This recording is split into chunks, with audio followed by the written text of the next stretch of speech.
Salmo 91 diz assim, eu quero falar sobre descansando seguro em Deus. Essa é a nossa proposta aqui esta noite.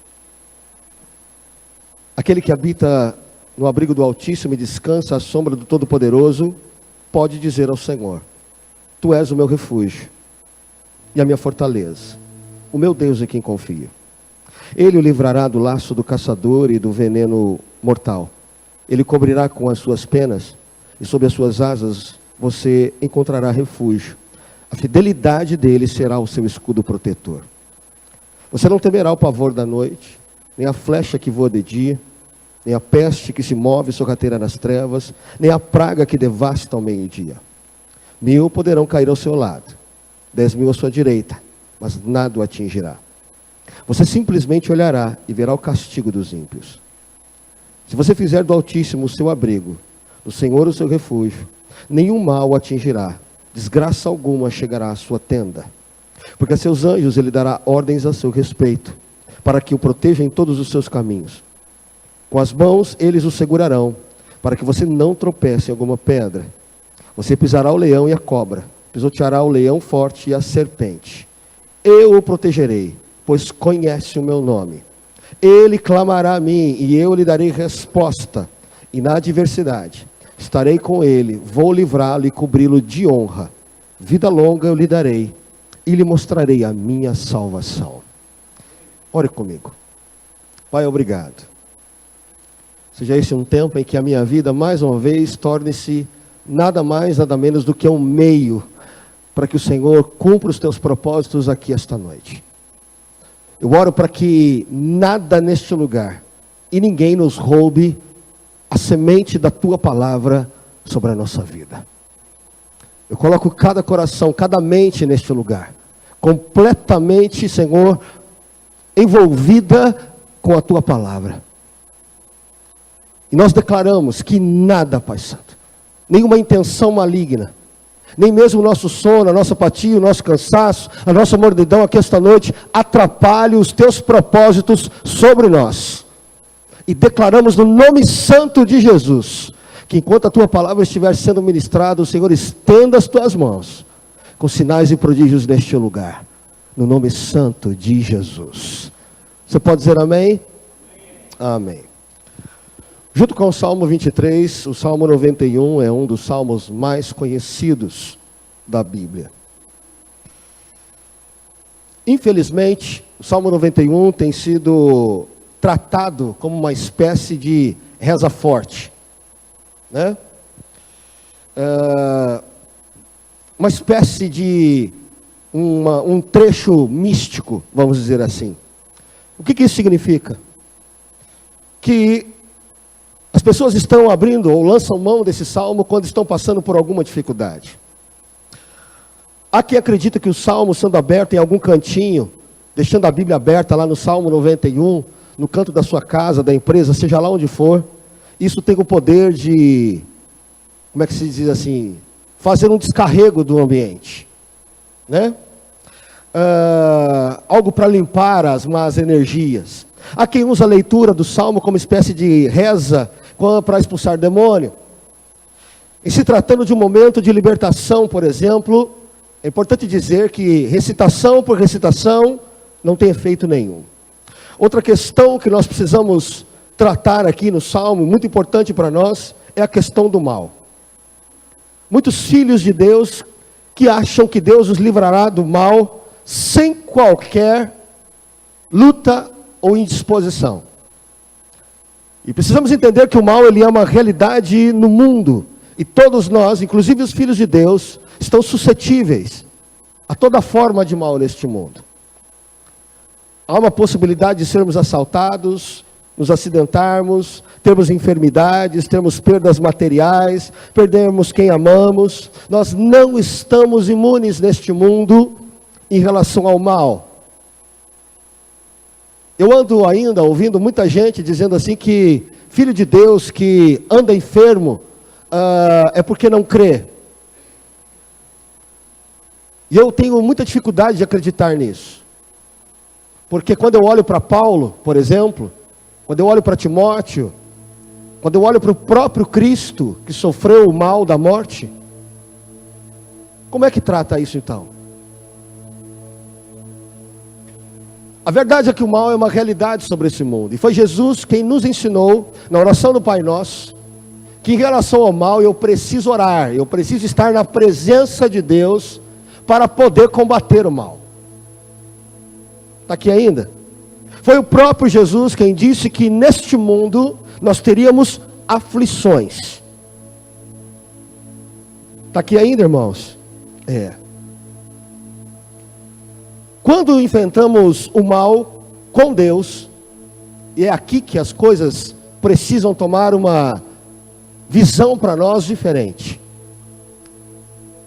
Estamos falando da importância de estarmos na presença de Deus. Essa a diferença. Eu tenho insistido tanto sobre a presença de Deus neste lugar, mas ainda tenho percebido quantos de nós ainda têm feito dessa questão da presença de Deus algo talvez sem tanta importância. Mas é na presença de Deus, junto ao Senhor, a única forma que temos de poder vencer o mal deste mundo. Você está aqui ainda? Ok. Versículos 1 e 2. E aqui estou falando sobre morar é estar presente. Versículos 1 e 2 diz assim: aquele que habita no abrigo do Altíssimo e descansa à sombra do Todo-Poderoso, pode dizer ao Senhor: Tu és o meu refúgio, a minha fortaleza, o meu Deus, em quem confio. Que coisa doida. Morar é estar presente. Não há como iniciar este salmo sem destacar a importância da atitude de morar, do habitar. A gente precisa entender que para aquela época, a tenda conhecida como tabernáculo, era o lugar reconhecido aonde Deus habitava, aonde Deus se movia. O templo sempre foi um símbolo de poder e ao mesmo tempo proteção divina, segurança, lugar seguro, lugar onde Deus habita.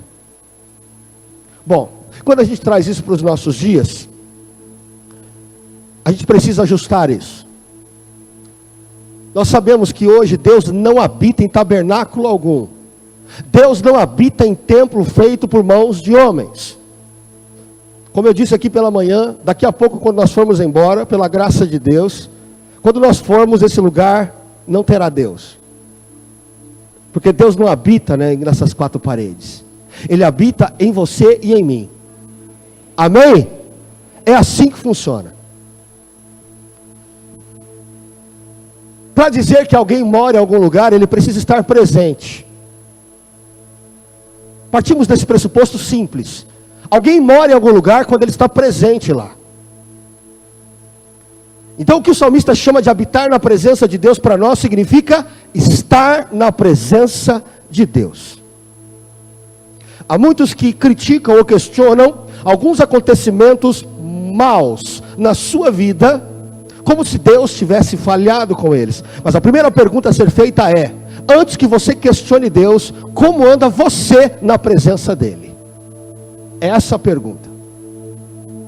Segunda coisa, não há ser humano nesse mundo que em algum dia não precise confiar a sua vida a algo ou alguém. Porque todos nós, como seres humanos sobre essa terra, como homem mortal, vivemos dias desafiadores, dias ferozes, que a gente busca desesperadamente, aonde eu vou buscar a solução, aonde eu reencosto a minha cabeça, aonde eu descanso nesse tempo. Qual é o meu porto seguro? Esse versículo diz que o servo de Deus, ele pode dizer sem medo, sem dúvida, sem qualquer dificuldade, ele diz assim: olha, o eterno é refúgio.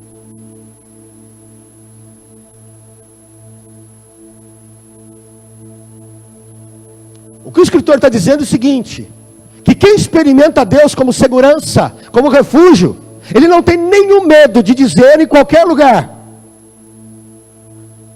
aonde é? Quem é que pode me ajudar? Quem é que pode fazer alguma coisa por mim?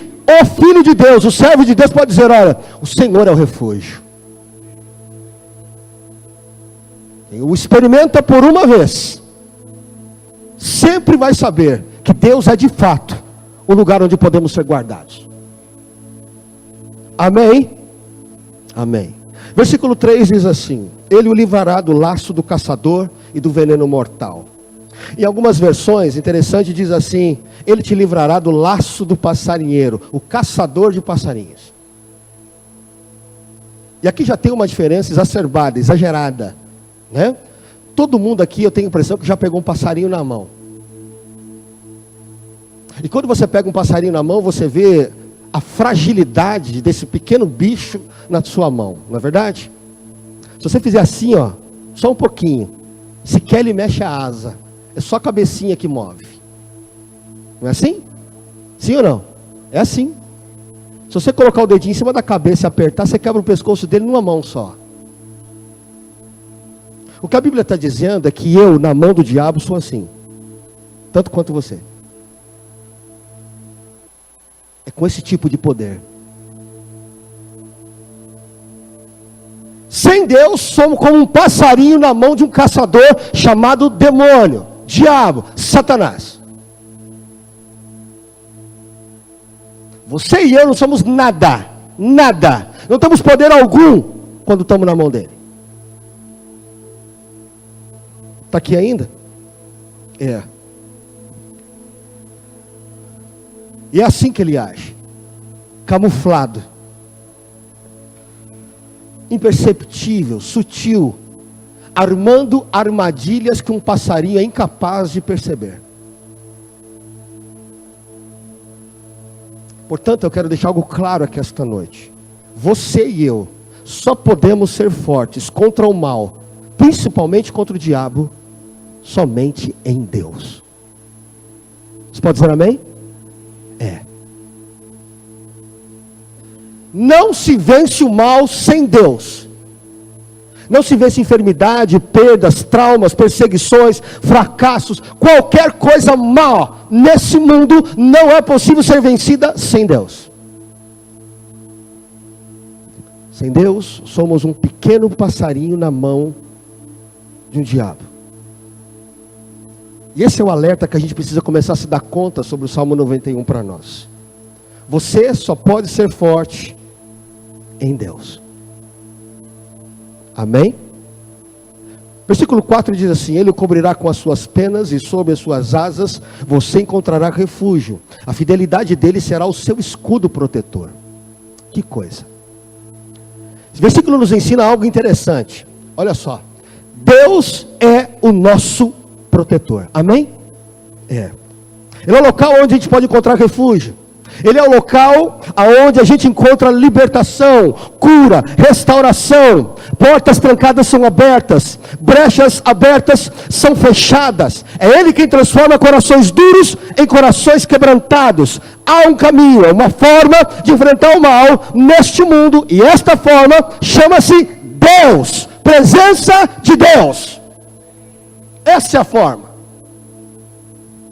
Mas veja o que esse versículo diz também.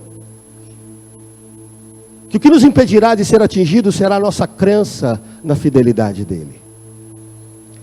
Há muita gente que não consegue experimentar o livramento, a cura, ou a sua vitória sobre o mal, devido a não confiar na fidelidade de Deus. Quando as escrituras dizem que Deus é fiel, significa que Ele não falha naquilo que Ele se propôs e naquilo que Ele falou. Amém? Amém, igreja? É. Sendo assim, eu preciso entender que Deus, Ele tem um tempo, e Ele tem uma forma de agir que difere, é completamente diferente da minha. Esperar pelo agir de Deus significa muitas vezes que eu terei que lançar mão da paciência e da fé.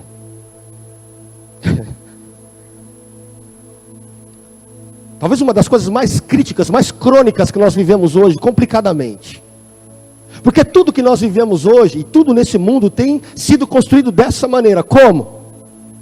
Tudo tem sido feito, construído e organizado nessa sociedade para que todo mundo faça as coisas de maneira rápida, instantânea, prática. Só que com Deus não é assim. Esperar na fidelidade divina diz respeito a ter paciência e fé. Não cobre Deus por estar vivenciando coisas da qual você não cumpriu a sua parte, que foi esperar e crer ao mesmo tempo. Amém até aqui? Versículo 5 diz assim: você não temerá o pavor da noite, nem a flecha que voa de dia, nem peste que se move sorrateira nas trevas, nem a praga que devasta ao meio-dia. O salmista naquela época já percebia o mal ocorrendo dia e noite sem parar, de todas as formas, em todo o tempo. Mas aqui tem algo interessante que me chama a atenção, que ele diz o seguinte: olha, não vai me pegar, eu não serei atingido e não vai me alcançar. Não, não e não. A gente precisa reagir contra o mal. Você está aqui ainda? Está aqui ainda? É. Olha para a pessoa que está do seu lado. Diga assim: olha, a gente precisa reagir contra o mal. Aleluia.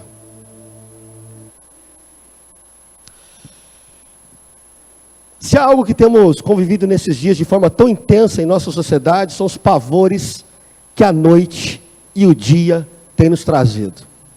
Você liga a TV e você se dá conta daquilo que a cada dia, nesse país, vamos falar do nosso país um pouquinho, do que está retornando, daquilo que está recomeçando. Quantas doenças voltando? No Rio de Janeiro você não pode mais andar normalmente, porque você tem bala voando para tudo quanto é lado. Eu fiquei me perguntando por esses momentos, por que que isso tem acontecido? Mas já é bíblico. A Bíblia diz que nós, como filhos de Deus, podemos, ainda que passemos por dias e noites desafiadoras, é a palavra dele que diz que eu não vou temer enquanto passar por momentos desafiadores. Amém, igreja? É. Mas a pergunta que não pode calar aqui é: o que você tem feito quando o mal te se apresenta? Como é que você tem agido quando o mal se manifesta à sua frente? Como você reage quando a enfermidade alcança o teu corpo na tua casa, teu filho? Como é que você reage quando existe algo crítico, delicado acontecendo dentro do teu casamento, da tua família?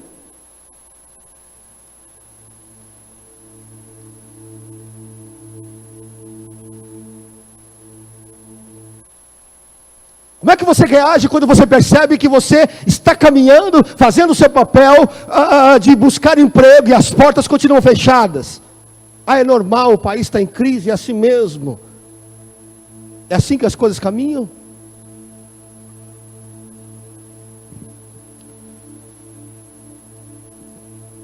Palavra para você e para mim essa noite: não, não é assim que um filho de Deus reage.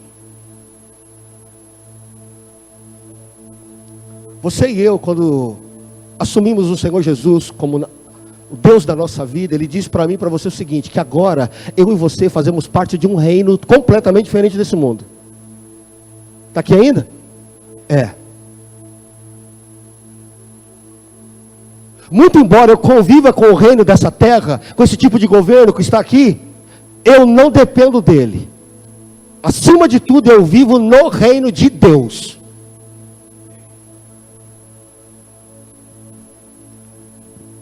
O que você tem feito? Está chamando de normal o que o mundo chama de normal? Está tranquilo porque tudo é resultado de crise? Qual foi a última vez que você abriu a sua boca, que você se posicionou, que você resistiu quando o mal apareceu na tua casa ou na tua vida?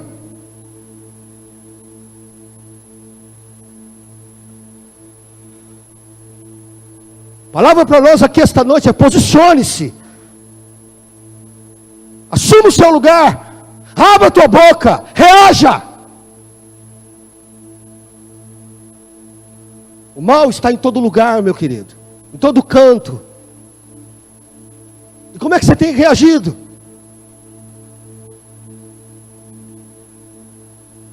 Você tem interferido na tua vida? Você tem interferido na tua família?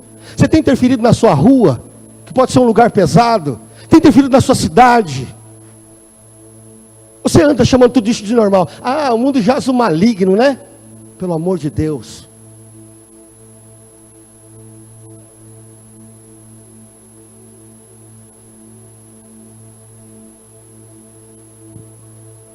É assim que o passarinho cai em armadilha.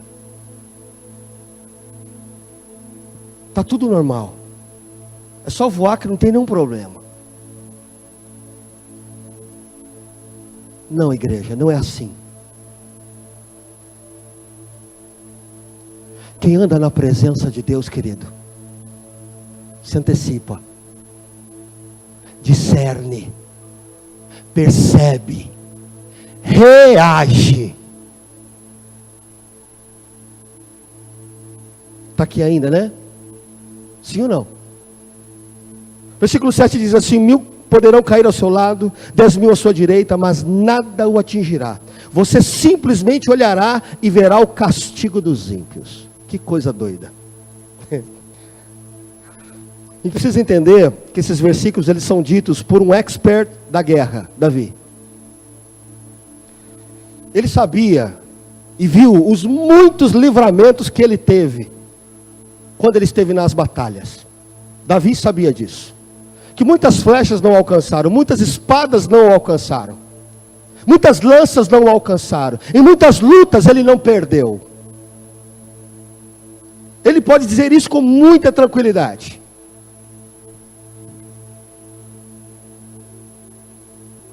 Por conta disso, quando a gente olha para esses versículos complicados, o salmista, tanto quanto a cultura judaica daquela época, naqueles tempos, não tinha nenhuma dificuldade, mas nenhuma dificuldade de dizer, de orar para Deus, de desejar em Deus que o seu oponente, que o seu inimigo morresse. Nenhum problema nisso. Esse pensamento foi fruto de uma interpretação da época, de que o povo judeu era superior, que Deus só olhava para eles, e que Deus os ouvia, em detrimento dos outros, que não eram judeus. Portanto, para eles não havia nenhuma dificuldade de desejar o mal para os outros. Olha aqui para mim agora. Isso mudou, irmãos. Amém? Passa para mim, querida. Aí. O que você está lendo aí, se é que dá para você ler, nada mais é do que o trecho de uma música gospel de sucesso, cantada por uma multidão de filhos de Deus nos dias de hoje. Eu vou ler para você. Vai lá e pega quem falou da minha vida. Avisa que eu estou de pé. E quem contou o fim dos meus dias, avisa para o lazarento que eu estou de pé. Pois quem me ergueu não me abate, enquanto não se cumprir o que ele tem através de mim. Vai lá, para quem pensou que eu estava caído, avisa que eu estou de pé. Vai ter até quem não acredita. E avisa que eu estou de pé, com minhas forças redobradas. Porque quanto mais lutarem para tentar me derrubar, o meu Deus me põe de... Não dá glória não, pelo amor de Deus. Nem amém para isso. Se você cantar, eu não posso fazer nada, mas não dá glória aqui não. Eu te pergunto, como é que alguém pode cantar uma música com um tom vingativo desse? Isso é profunda heresia em relação à Bíblia, irmãos.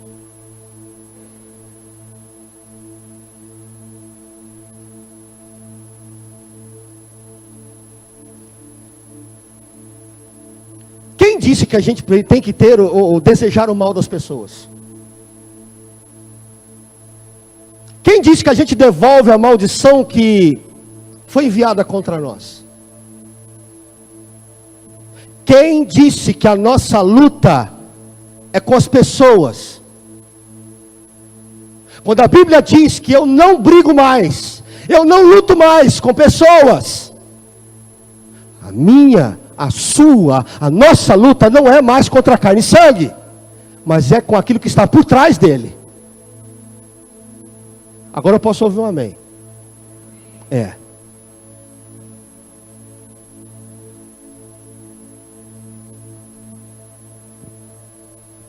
Como é que a gente anda pela rua, sabendo que um ímpio, que desejou a nossa morte, nós estamos assim, Senhor, derruba ele, em nome de Jesus. Né?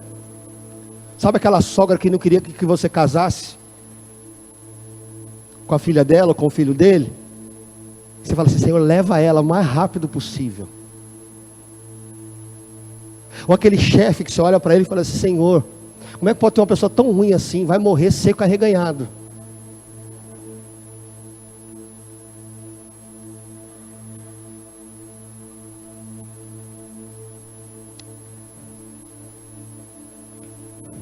Se alguém te inveja, se alguém te amaldiçoa, se alguém envia alguma coisa contra a tua vida, olha aqui, não é revidando com a mesma maldade, com a mesma maldição que a Bíblia nos ensina.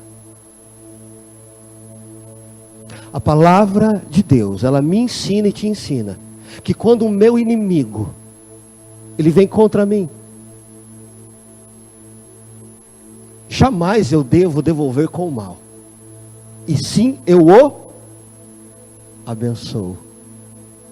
Pastor, aí é muito crente, pastor. Não, irmão, é o mínimo. É o mínimo. É o mínimo. A gente não pede para destruir vidas que estão do nosso lado, seja elas quem forem, até o pior inimigo. Se você anda orando para matar a sogra, teu chefe cair, para tua esposa ficar enferma, é mais fácil isso acontecer com você. Daqui a pouco você vai saber por quê. Pelo amor de Deus, arranca isso da tua cabeça. Porque essa não é a maneira que a Bíblia me ensina e te ensina a pensar sobre as vidas. Você e eu não lutamos mais contra gente, pessoas. São contra as hostes espirituais das trevas. Cuidado. Sua luta pode estar errada, equivocada. Amém? Amém, igreja? Está difícil, eu sei, vamos lá. Versículos de 9 a 12 diz assim: se você fizer do Altíssimo o seu abrigo, do Senhor o seu refúgio, nenhum mal o atingirá, desgraça alguma chegará à sua tenda, porque a seus anjos ele dará ordens a teu respeito, para que o protejam em todos os seus caminhos, com as mãos eles o segurarão, para que você não tropece em alguma pedra. Que coisa doida. Aqui é uma nova repetição, uma postura fundamental, que é, se o Altíssimo for o teu abrigo, um refúgio. Se você fizer de Deus o lugar aonde você se esconde, esse é o lugar em que você será protegido, até mesmo com a ajuda de anjos. Que coisa doida, maravilhosa. Você sabe que nós, como filhos de Deus, nós não falamos muito de anjos, por um motivo simples. O centro da palavra de Deus chama-se Jesus Cristo, e não seres angelicais. Está aqui, igreja? Diga amém para isso então. É. Por isso que não se fala tanto em anjo. Porém, eles têm a sua devida importância. A Bíblia diz que eles são ministros do Senhor, servidores do nosso Deus, estão ao comando de Deus. Então escuta o que eu vou te dizer. Não se ora a anjos, não se ordena a anjos, não se pede nada a anjos. As Escrituras nos ensinam que os anjos só reagem, só atendem a ordem de Deus. Está claro isso? Então cuidado, porque a Bíblia diz sim que os anjos aparecem geralmente com asas, com muitas luzes, refletindo aquele fulgor maravilhoso, espetacular. Particularmente eu nunca vi um anjo assim. Mas não significa, e como a Bíblia também nos ensina, que anjos podem ser semelhantes a pessoas normais.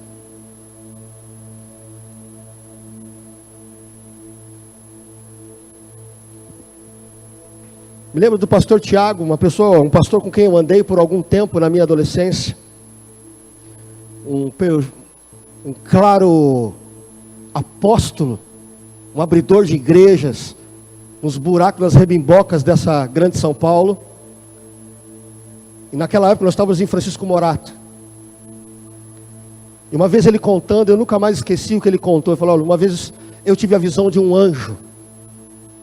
E eu vi aquele ser espetacular, assim, grande, enorme, aparecendo na minha frente, muito grande, com uma certa majestade, um fulgor de luzes. Mas algo me incomodava, porque eu não estava à vontade na presença dele. E eu percebi que quando o anjo, na minha visão, foi saindo, eu olhei para o pé dele, e o pé dele não era um pé normal de um anjo, era um pé de um animal. E eu discerni que aquele não era o anjo de Deus, e sim um demônio. Cuidado com essa sua mentalidade fértil de achar que anjo só tem asa e fulgores. Porque você e eu precisamos aprender a discernir quando são eles. Está aqui ainda? Não se limite às visões angelicais, porque Deus pode mandar gente, pessoa, como anjo na tua vida. Amém? Amém. Versículo 13 diz assim: você pisará o leão e a cobra, pisoteará o leão forte e a serpente. Naquela época, esses dois animais eram considerados animais selvagens e mortais. Por onde andavam, eles tinham que ter muito cuidado com relação a esses dois animais.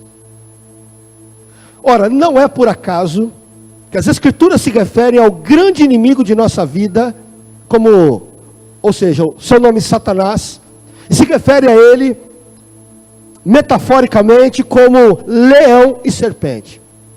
1 Pedro diz: olha, acautelai-vos, tome cuidado, vigie, porque o diabo está ao vosso redor, ao derredor como um leão, bramando como um leão. Apocalipse capítulo 12 diz lá que Satanás é a serpente.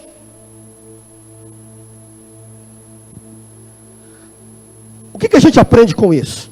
Com esse versículo?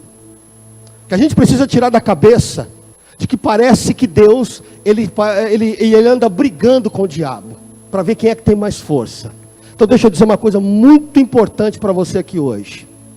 A Bíblia diz que assim que Jesus ascendeu aos céus, ele assentou à direita do Pai. E diz lá em Efésios, meu querido, que todo o poder nos céus, debaixo dos céus e na terra, toda forma de poder está no controle de Jesus. Deixa eu te dar a melhor notícia de tudo isso. É esse Cristo que está em você e em mim.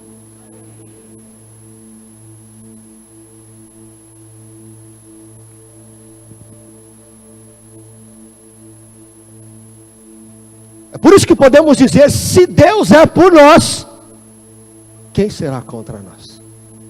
Você está em Deus? Presença dEle? Tem passado tempo lá?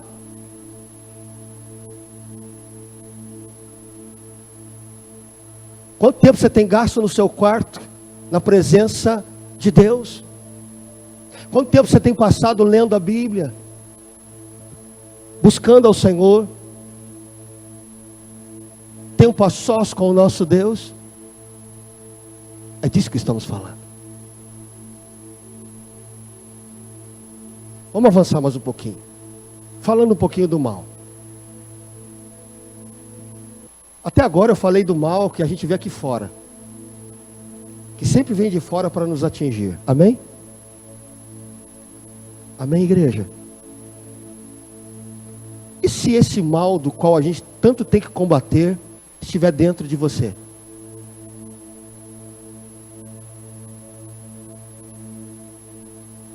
Está aí, está aqui. E não venha tentar me convencer, dizer que não tem. Não, pastor, eu não sou mau, eu sou bonzinho. Porque a Bíblia diz que é verdade. Eu nasci de novo, tenho uma nova natureza de Deus em mim. Eu sou um novo homem, nascido novamente. Mas a Bíblia diz que eu ainda tenho a natureza humana para domar.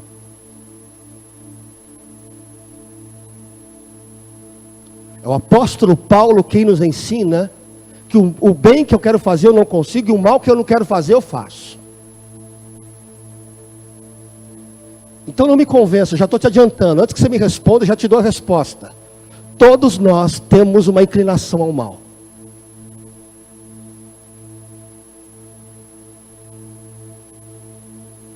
Esse é o motivo porque precisamos estar na presença de Deus. Vamos ver se você entende através de uma ilustração que eu quero fazer para você. Porque se você não entender isso, de tudo que eu estou falando aqui até agora, da qual você pode fazer e reagir e colocar em prática na tua vida, olha aqui para mim, não vai funcionar em nada. Nada. Então escuta. É uma ilustração. Um cavalo estava amarrado numa árvore. Um demônio veio e o soltou. O cavalo entrou na horta de um camponês, dos camponeses vizinhos, e começou a comer tudo. A mulher do dono da horta, quando viu aquilo, pegou o rifle e matou o cavalo. O dono do cavalo viu o cavalo morto, ficou enraivecido e também pegou o seu rifle e atirou contra a mulher. Ao voltar para casa, o camponês encontrou a mulher morta e matou o dono do cavalo. Os filhos do dono do cavalo, ao ver o pai morto, queimaram a fazenda do camponês. O camponês, em represália, os matou. Aí perguntaram ao demônio: o que você fez? Resposta do demônio: eu só soltei o cavalo.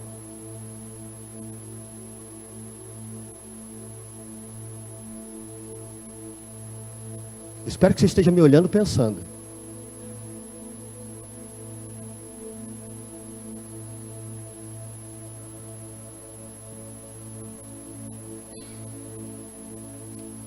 O demônio sabe que com algumas pessoas ele não precisa fazer o mal. Ele só precisa iniciar. Você está aqui ainda ou não? Existem pessoas que estão tão tomadas pelo que é mal, que o diabo só precisa fazer assim, ó, tuf, e o resto a pessoa faz. E aí depois nós vemos as pessoas desesperadas, brigando contra o diabo, e repreende ele daqui, repreende ele de lá, e faz campanha, e ora, e faz, e expulsa, e fala em línguas e tudo mais. E por que a minha vida está travada? Eu percebo que é espiritual, mas as coisas não fluem. Por quê? É o mal que está na minha vida? É o mal. Culpa do diabo? Até que ponto? Até que ponto?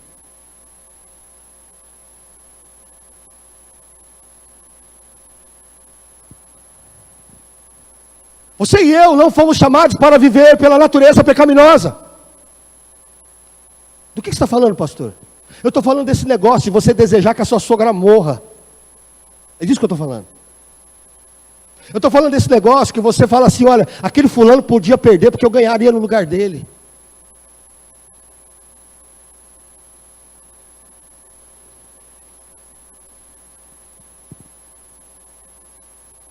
É daquela inveja que você tem, mas não consegue declarar isso para ninguém.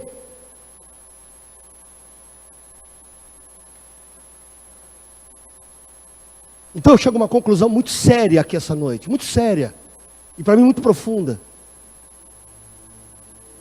Por que a gente precisa da presença de Deus, desesperadamente? É verdade que a gente precisa se proteger de Satanás, desse mundo lá fora. Mas o motivo por que a gente precisa estar na presença de Deus, escute, igreja, escuta. É porque eu sou um perigo para mim mesmo.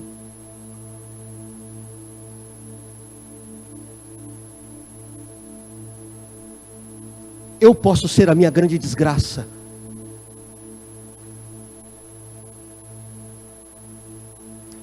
E é na presença de Deus que o Senhor nos livra de nós mesmos.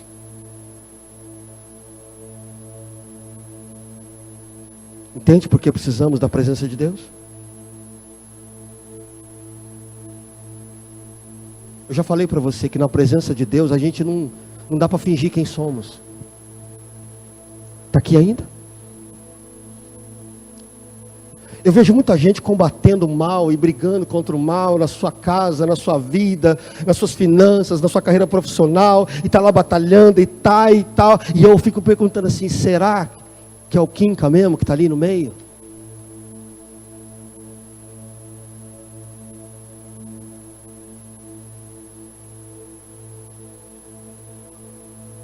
Ou o problema sou eu mesmo?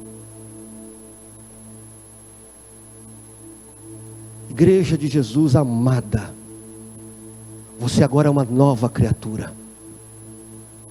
Não se engane.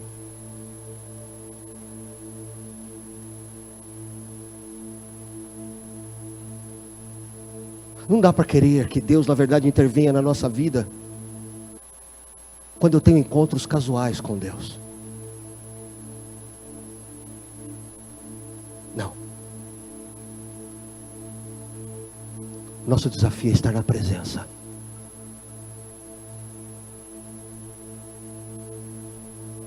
Quer experimentar a libertação, o livramento, o resgate do mal? Precisa estar lá no alto, sozinho, buscando ao Senhor.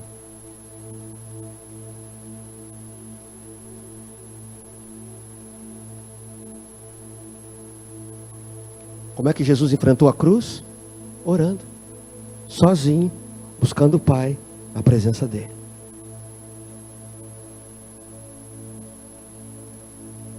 Está aqui ainda? Termino. Assim diz o Senhor a seu respeito. E aqui muda a fala. Agora é o próprio Deus falando para o salmista. Olha que coisa linda. Ele, o meu servo, se entregou a mim de todo o coração. Por isso eu o salvarei. Ele me conhece pessoalmente. Por isso o colocarei no lugar alto e seguro. Ele me pedirá ajuda e eu responderei. Quando estiver em dificuldades, eu estarei ao seu lado. Resolverei seus problemas e lhe darei uma posição de honra. Darei a ele uma vida longa e feliz. E lhe mostrarei a minha salvação. Você tem dependido tanto de Deus? E é assim que eu quero concluir com você. Eu ainda ouço alguns cristãos falando assim, nossa, Deus me visitou tal dia. Deus me visitou essa semana. Eu falei, Deus visitando crente? Não é possível, minha Bíblia deve estar errada. Porque a palavra de Deus fala que Deus ele habita, ele é presente todo o tempo. Tem alguma coisa muito errada aí.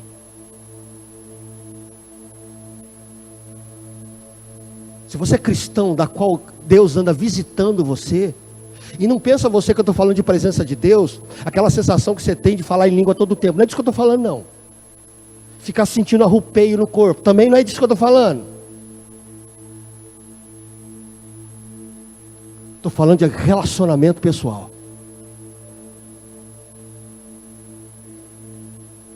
Não casual. Terceiro, eu termino.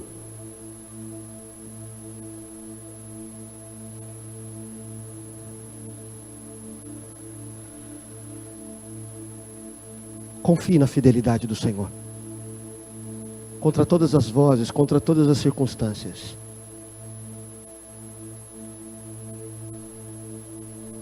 Quando tudo disser para você assim, ó, corre, anda logo, faz logo. Não você vai perder? Olha aqui para mim. Escuta o que o Espírito Santo disser para você. Filho meu, aquieta-te. Vai no meu tempo.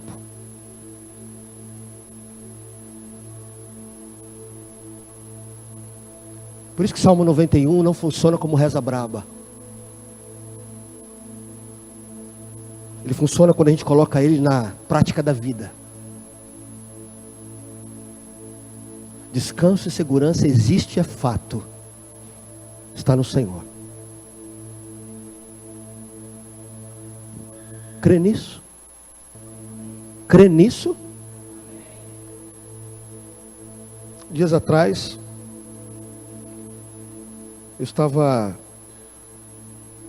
me dei conta, depois de 3 dias, que eu tinha perdido a carteira. A Tita falou assim: como é que você, um homem desse tamanho, com essa idade, vai dar falta da carteira depois de 3 dias? Eu falei: simples, não tem dinheiro.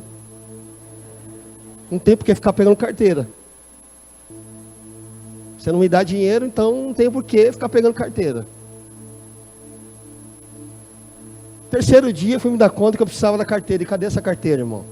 Eu falei: Senhor, pelo amor de Deus, perder essa carteira, Senhor Jesus, me ajuda.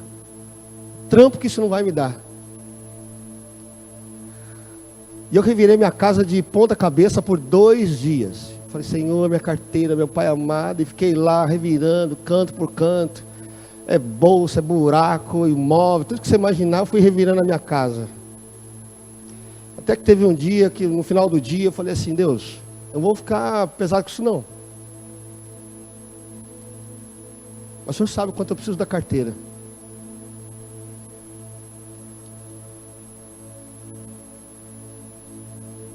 Com uma certa preocupação eu fui deitar e disse: Senhor, está na sua mão. Deitei e dormi. Adivinha com quem eu sonhei? Com a carteira.